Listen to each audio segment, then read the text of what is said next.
किसी के लिए अन्याय बन रहा है। किसी गरीब के घर का दीपक बुझा दिया जाता है और राजा को इसकी भनक तक नहीं। राजा तो केवल अपने जीवन में मस्त है, उसे अपने महल से बाहर निकलने का समय तक नहीं है। वह बाहर निकलकर आम लोगों से मिलता तक नहीं है, उनकी समस्याओं के बारे में सुनता तक नहीं है। वह तो केवल अपने मंत्रियों और अपने अधिकारियों पर निर्भर रहता है। हे राजन, मेरा राजा तो मुझसे कभी मिला तक नहीं तो मुझसे बहुत दूर है और मेरी आवाज भी उस तक कभी नहीं पहुंचती। अगर मैं बाहर खड़े उन पहरेदार को कुछ रुपए पैसे देकर अंदर न आता। उस आदमी की यह बात सुनकर राज दरबार में उपस्थित सभी लोग आश्चर्यचकित रह गए। राजा भी यह बात सुनकर बड़ा अचंभित था। तभी राजा ने मंत्री को आदेश दिया और कहा कि सत्य का पता लगाया जाए। मंत्री ने तुरंत ही राजा के आदेश का पालन किया और गुप्तचरों से पता किया कि आखिर यह जो युवक कह रहा है उसमें कितनी सच्चाई है। कुछ घंटों के बाद मंत्री को यह बात पता चल गई कि जो युवक कह रहा है वह बिल्कुल सत्य है और उसने यह बात आकर राजा को बताई। मंत्री राजा से कहता है, हे राजन, यह युवक जो कह रहा है वह बिल्कुल 100% सत्य है। जिसे चोर को आपने कल मृत्युदंड दिया था, वह चोर तो बाहर घूम रहा था और हमने उसे एक बार फिर से पकड़ लिया है और उसने यह कबूल भी लिया है कि उसी ने सैनिकों को धन दिया था ताकि वह उसे जाने दें, और जिन सैनिकों ने वह धन लिया था हमने उन सैनिकों को भी गिरफ्तार कर लिया है। तभी राजा मंत्री से कहता है, उन सभी अपराधियों को राज दरबार में पेश किया जाए। राजा के आदेश पर उन सभी अपराधियों को राज दरबार में पेश किया जाता है। तभी वह राजा उस युवक से कहता है, हम तुम्हारे अपराधी हैं, कहो आखिर तुम हमें क्या दंड देना चाहते हो। तुम जो भी दंड हमें दोगे वो हमें खुशी खुशी स्वीकार है।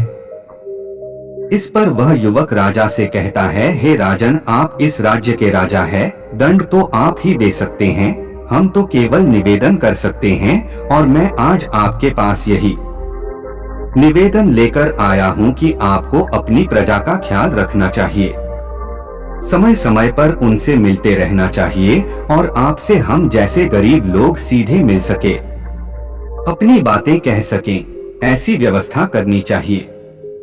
इस पर राजा ने मंत्री को आदेश दिया और कहा, मंत्री जी, उन दरबारियों को भी पकड़कर लाया जाए जिन्होंने इस व्यक्ति से धन लेकर इसे अंदर आने की अनुमति दी।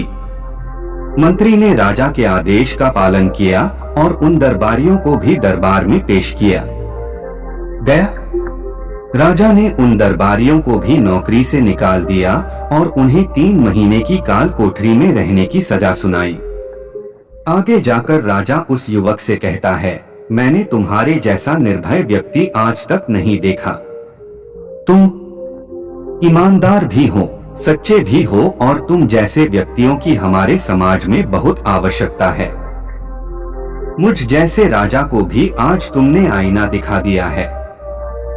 आगे बाहर आजा, उस युवक से कहता है, इसलिए आज से मैं तुम्हें इस राज्य का मुख्यमंत्री घोषित करता हूं।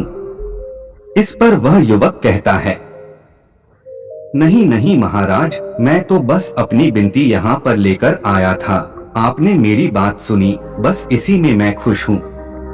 इतना कहकर उस युवक ने राजा को डोट प्रणाम किया और वापस अपने घर लौट गया। देखते ही देखते उस युवक का नाम पूरे राज्य में फैल गया। सब उसे जानने लगे, उसे पहचानने लगे और वह व्यक्ति केवल एक ही बात कहता था, अच्छे कर्मों का फल हमेशा अच्छा ही होता है, बस हमें बुराइयों से नहीं डरना चाहिए, हमें तो बिना डरे सच का सामना करना है। दोस्तों, इस कहानी के माध्यम से मुझे उम्मीद है कि आपको यह समझ में आ चुका होगा कि अच्छा होना क्या होता है और एक सच्चा व्यक्ति कैसे बनता है। यदि आप भी अपने आप को एक अच्छा और सच्चा व्यक्ति मानते हैं और आपको लगता है कि आप भीतर से अच्छे हैं और आपके साथ बुरा हो रहा है, तो उस बुराई का कारण कौन है? उस तकलीफ का कारण कौन है? यह आपको अच्छी तरह से पता चल चुका होगा। इसलिए खुद को कमजोर और असहाय ना माने, अपने लिए लड़ना सीखें। अपने आप को भीतर से मजबूत बनाएं। अपने मन को कठोर बनाएं ताकि आप उन परिस्थितियों और लोगों का सामना कर सके जो आपका फायदा उठाने की कोशिश करते हैं, क्योंकि बुरा ही सहना भी एक बुरा कर्म ही है। दोस्तों, आपने आज के इस वीडियो से क्या सीखा वह मुझे आप कमेंट में बता सकते हैं। इसी के साथ मैं उम्मीद है कि आपको आज की वीडियो पसंद आई होगी, तो इस वीडियो को उस इंसान को शेयर करें जिससे यह कहानी सुनने की जरूरत है, और उसी के ठीक बाद चैनल को सब्सक्राइब करें। तो चलिए फिर मिलते हैं ऐसी एक और नई वीडियो में एक नए मैसेज के साथ। तब तक के लिए अपना ख्याल रखें। धन्यवाद।